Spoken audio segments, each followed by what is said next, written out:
ভর্তি হওয়ার আগে তারা আমাদেরকে বলেছিল যে আমরা এই সুবিধাগুলো পাবো, যেটা ভর্তি হওয়ার পরে আমরা বুঝতে পারি যে আসলে আমাদেরকে কিছুই দেওয়া হচ্ছে না।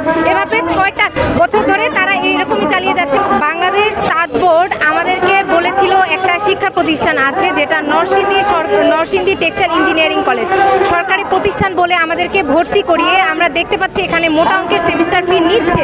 তবে এখানে না আছে শিক্ষা ব্যবস্থা, না আছে ভবন, না আছে ল্যাব, কিছুই তারা দিচ্ছে না, কিন্তু সেমিস্টার ফিও তারা নিচ্ছে এবং বলছে এটা সরকারি শিক্ষা প্রতিষ্ঠান। তারা এই টাকাটা নিয়ে তারা ব্যবসায়িক প্রতিষ্ঠান হিসেবে খুলে বসেছে।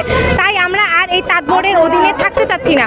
আমরা চাচ্ছি আমাদের নরসিংদী টেক্সটাইল ইঞ্জিনিয়ারিং কলেজ বস্ত্র অধিদপ্তর আন্ডারে যাক বা বস্ত্র অধিদপ্তর আমাদেরকে পরিচালনা করুক, এটাই আমরা চাচ্ছি।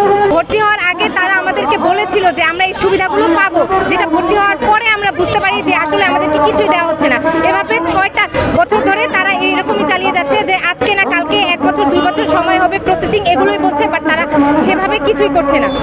এমনকি তাদেরকে আমরা যখন দাবিটা তুলে ধরেছি তারা এটা আমাদেরকে বলছে, যখন তোমরা দেখছো এখানে কিছু নেই তাহলে তোমরা তোমাদের ছাত্রত্ব বাতিল করো, তোমরা এখান থেকে চলে যাও। আর তারা এইভাবেই শিক্ষাটাকে দেখছে যে চলে যাও কি এতই সহজ। আমরা একটা জায়গায় ভর্তি হয়েছি, আমাদের যে 1টা বছর চলে গেছে, তো সেভাবে আমরা এখন কিভাবে চলে যাই? তারা আমাদেরকে কোনো ভ্রুক্ষেপ করছে না এবং তারা চাচ্ছে তোমরা চলে যাও, এরকম ভাবে তারা বলছে। তাদের কোনো ভ্রুক্ষেপ নেই, এইসব বিষয়ে তাদের কোনো ভ্রুক্ষেপই নেই।